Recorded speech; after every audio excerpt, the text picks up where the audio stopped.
A Rádio Rio de Janeiro apresenta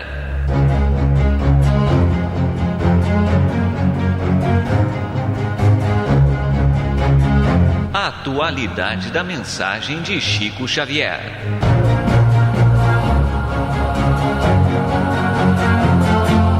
Este programa levará até você a mensagem de espiritualidade e de esclarecimento da obra mediúnica de Chico Xavier e da sua participação pessoal nas entrevistas concedidas sobre temas da atualidade.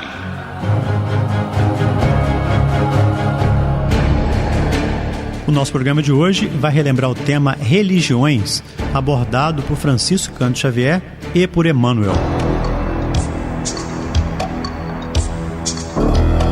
E a primeira questão feita a ambos foi a seguinte: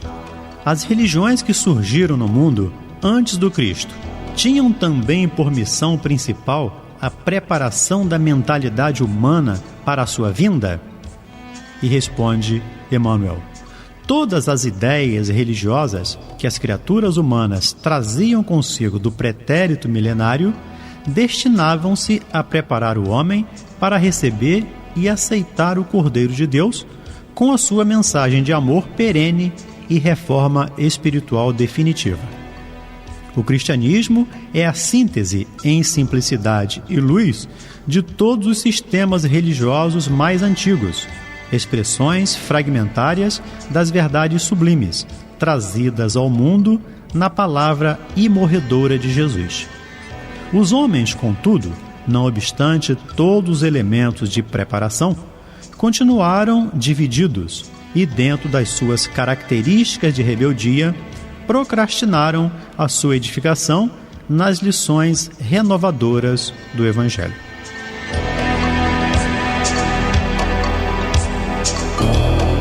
E foi perguntado também se, reconhecendo-se que várias seitas nasceram igualmente do cristianismo, devemos considerá-las cristãs ou simplesmente expressões religiosas insuladas da verdade de Jesus? Ao que respondeu Emmanuel na psicografia de Francisco Cândido Xavier: todas as expressões religiosas nascidas do cristianismo se identificam pela seiva de amor do tronco que as congrega, apesar dos erros humanos e de seus expositores. Os sacerdotes das mais diversas castas inventaram os manuais teológicos, os princípios dogmáticos e as fórmulas políticas. Todavia, nenhum esforço humano conseguiu deslustrar a claridade divina do amai-vos uns aos outros, base imortal de todos os ensinos de Jesus,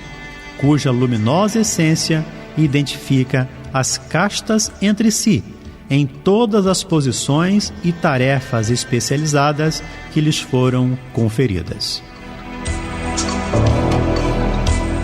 E se as seitas religiosas nascidas do cristianismo têm uma tarefa especializada, qual será a das correspondentes ou das correntes protestantes oriundas da Reforma? Ao que responde Emmanuel: a Reforma e os movimentos que lhe seguiram vieram ao mundo com a missão especial de exumar a letra dos evangelhos, enterrada até então nos arquivos da intolerância clerical, nos seminários e nos conventos, a fim de que, depois da sua tarefa, pudesse o Consolador prometido, pela voz do Espiritismo cristão, ensinar aos homens o Espírito Divino de todas as lições de Jesus. Outra questão feita foi a seguinte: o Espírito, antes de reencarnar, escolhe também as crenças ou cultos a que se deverá submeter nas experiências da vida?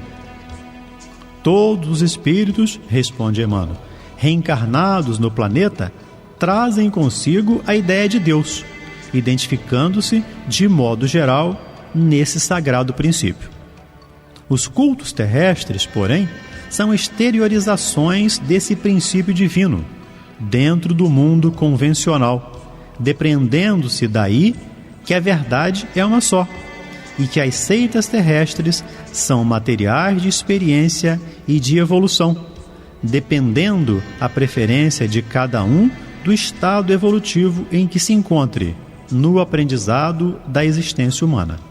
e salientando-se que a escolha está sempre de pleno acordo com seu estado íntimo, seja na viciosa tendência de repousar nas ilusões do culto externo, seja pelo esforço sincero de evoluir na pesquisa incessante da edificação divina. Outra questão foi a seguinte: considerando-se que a convenção social confere aos sacerdotes das seitas cristãs certas prerrogativas na realização de determinados acontecimentos da vida, como interpretar as palavras de Mateus? Tudo o que ligardes na terra será ligado no céu.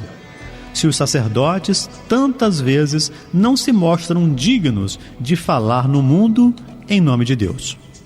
Ao que respondeu Emmanuel: faz-se indispensável observar que as palavras do Cristo foram dirigidas aos apóstolos e que a missão de seus companheiros não era restrita ao ambiente das tribos de Israel,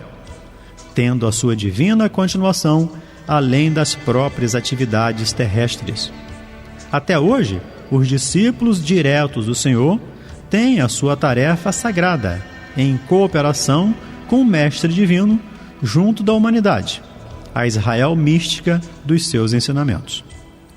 Os méritos dos apóstolos, de modo algum, poderiam ser automaticamente transferidos aos sacerdotes degenerados pelos interesses políticos e financeiros de determinados grupos terrestres,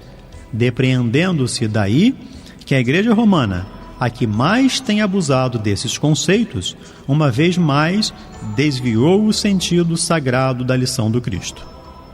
Importa, porém, lembrarmos, neste particular, a promessa de Jesus, de que estaria sempre entre aqueles que se reunissem sinceramente em seu nome. Nessas circunstâncias, os discípulos leais devem manter-se em plano superior ao do convencionalismo terrestre, agindo com a própria consciência e com a melhor compreensão de responsabilidade em todos os climas do mundo, porquanto, desse modo, desde que desenvolvam a atuação no bem, pelo bem e para o bem, em nome do Senhor, terão seus atos evangélicos tocados pela luz sacrossanta das sanções divinas.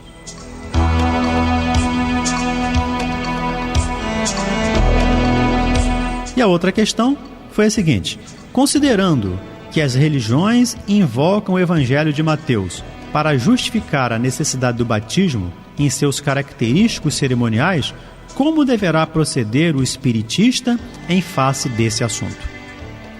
Os espiritistas sinceros, na sagrada missão de paternidade, devem compreender que o batismo aludido no Evangelho é o da invocação das bênçãos divinas para quantos a ele se reúnem no Instituto Santificado da Família.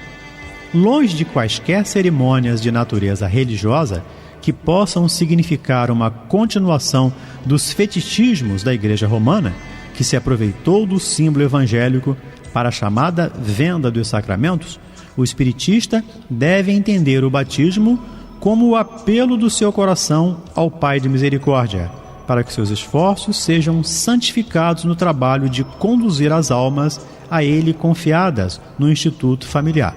compreendendo, além do mais, que esse ato de amor e de compromisso divino deve ser continuado por toda a vida na renúncia e no sacrifício em favor da perfeita cristianização dos filhos, no apostolado do trabalho e da dedicação.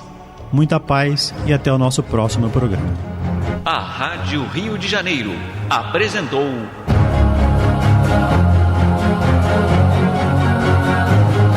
a atualidade da mensagem de Chico Xavier.